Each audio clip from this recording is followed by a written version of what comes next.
It was an ordinary news cycle until it wasn't. In recent weeks, renewed conversation has surrounded Meghan Markle and Prince Harry's approach to privacy, parenting, and public image. At the center of that discussion is something that has followed the couple for years: the contrast between visibility and secrecy. Unlike the Wales children, Prince George, Princess Charlotte, and Prince Louis, who regularly appear at carefully managed public events, Harry and Meghan's children have largely remained out of view. And that decision has fueled endless speculation. To be clear, protecting children from media intrusion is understandable. The couple has repeatedly said they want Archie and Lilibet to have as normal a childhood as possible.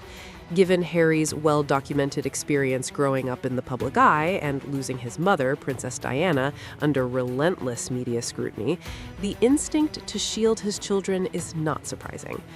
But here's where the conversation becomes complicated.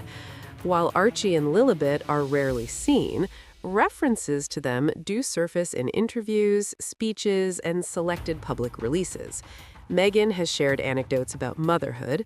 Harry has spoken about fatherhood, changing his perspective. Holiday cards have included family images. Carefully chosen glimpses appear, but never fully open access. For some observers, this feels balanced. For others, it feels contradictory. Critics argue that the couple both rejects and leverages public curiosity at the same time. Supporters counter that sharing occasional personal moments does not equal surrendering total privacy. The tension escalated recently when online discussion drew comparisons between the next generation of royals and Princess Diana. The late Princess of Wales remains one of the most admired figures in modern royal history. Any resemblance, whether in appearance, personality, or charitable instinct, inevitably attracts attention. When Prince George appeared publicly alongside Prince William at a charitable engagement, many commentators drew parallels to Diana's legacy of humanitarian work. Images circulated widely, and social media lit up with commentary about legacy and continuity. That moment reignited a broader narrative. Who carries Diana's spirit forward? It's a sensitive question, and perhaps not one that should be turned into a competition. Yet, in the age of viral headlines and online debate, comparisons are unavoidable. Some commentators began speculating whether Meghan and Harry's daughter might one day be compared in similar ways, not based on evidence, but based on the public's enduring fascination with Diana's memory. And that's where the real issue lies: projection. Children born into high-profile families often become symbolic figures before they even understand the spotlight. Public imagination fills in the blanks when access is limited. Mystery creates narrative. Narrative creates expectation. The Sussexes' decision to maintain strict boundaries around their children has inadvertently intensified that projection. When audiences are not shown ordinary moments, they invent extraordinary ones. But it's important to separate public speculation from verified reality. There is no confirmed evidence that Meghan or Harry are positioning their children as strategic tools. There is no verified proof of calculated reveals. There is, however, a highly polarized media environment that rewards dramatic framing. Modern celebrity culture thrives on scarcity and anticipation. Limited exposure can increase public interest. That principle applies across entertainment, politics, and even tech launches. When something is withheld, curiosity grows. Some critics interpret the Sussexes' approach through that lens, suggesting selective visibility maintains relevance. Others argue it's simply controlled parenting in a digital age. What cannot be denied is that the couple operates in a uniquely complex space. They are not working royals, yet they remain globally recognized. They advocate privacy while producing documentaries. They criticize media intrusion while participating in interviews. That duality invites scrutiny. And then there's the broader backdrop: their business ventures. From their Netflix projects to the Archewell Foundation, Harry and Meghan have attempted to redefine their post-royal roles. Public reception has been mixed. Some projects generated praise, others faced criticism. Partnerships have shifted, media narratives have evolved. In that context, any mention of their children becomes amplified. When professional momentum fluctuates, audiences instinctively search for the next chapter. Will the Sussex children remain entirely private?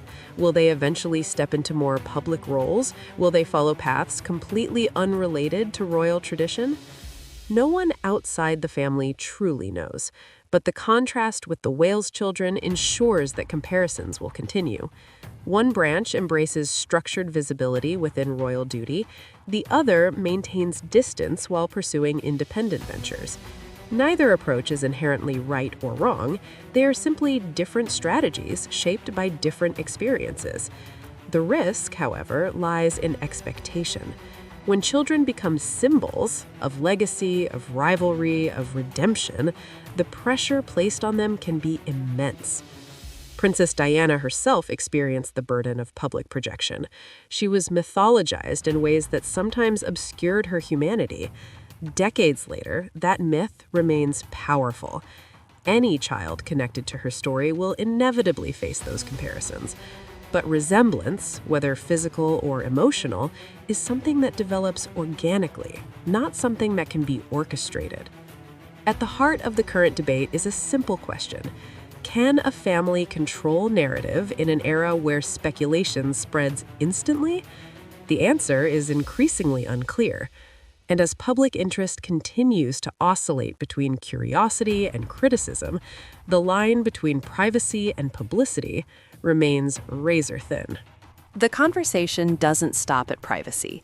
It extends into branding, perception, and sustainability. Since stepping back from royal duties, Harry and Meghan have positioned themselves as independent global figures. They've pursued media production, philanthropic initiatives, and public speaking engagements. Like many public personalities transitioning careers, the journey has included both wins and setbacks. Reports of staff turnover at Arkwell have circulated in the media. Such turnover is not uncommon in startup-style organizations, especially those built quickly around high-profile founders. But in a celebrity-driven operation, every staffing change becomes a headline. Critics interpret internal shifts as instability. Supporters view them as restructuring in a competitive environment. Without direct transparency from the organization, conclusions remain speculative. Financial scrutiny has also intensified. Public filings for charitable foundations are examined more aggressively when famous names are attached. Even standard operational metrics can be framed dramatically when attached to polarizing figures. The broader truth is that post-royal reinvention is unprecedented at this scale. No modern senior royal has attempted to build an American-based commercial and philanthropic brand while retaining global recognition tied to monarchy. That alone guarantees friction. Media coverage often frames every move as either triumph or disaster. Rarely is there space for the mundane reality of rebuilding identity after institutional departure. Within that high-pressure atmosphere, the children become an emotional anchor point. Public figures often humanize themselves through family stories. It creates relatability. But when overanalyzed, even simple anecdotes can be interpreted as strategy. The speculation that a future reveal could dramatically shift public perception is largely a product of online culture. Viral cycles thrive on anticipated moments, but in reality, public opinion tends to move more gradually. If Archie and Lilibet appear more publicly in the future, reactions will likely be mixed but fleeting. Initial headlines will surge, comparisons will surface, then attention will move on. The idea of a single transformative unveiling altering long-term reputation may be overstated. Public trust and credibility are built through consistency, not spectacle. And that brings us to the larger issue, sustainability. Harry and Meghan's long-term influence will depend less on image management and more on sustained, credible output, consistent charitable impact, clear storytelling, defined purpose. Children cannot carry that weight, nor should they. History shows that audiences respond to authenticity over time. Carefully staged moments may trend briefly, but lasting respect emerges from substance. If there is a lesson from Princess Diana's legacy, it's that emotional connection was built through visible, hands-on engagement. People felt they knew her because they saw her repeatedly, interacting genuinely. Legacy is not inherited through resemblance, it is earned through action. As for the Sussex children, their future remains unwritten. They may choose private lives. They may eventually engage publicly in limited ways. They may pursue entirely independent paths disconnected from royal identity. What matters most is that they are allowed to grow without becoming narrative battlegrounds. The media environment surrounding their parents is already intense. Adding generational competition to that environment only increases pressure. Ultimately, the question is not whether a future appearance will shock the world. The real question is whether public discourse can evolve beyond rivalry framing. Families change, institutions evolve, reputations fluctuate, but children deserve space to exist outside strategy and speculation.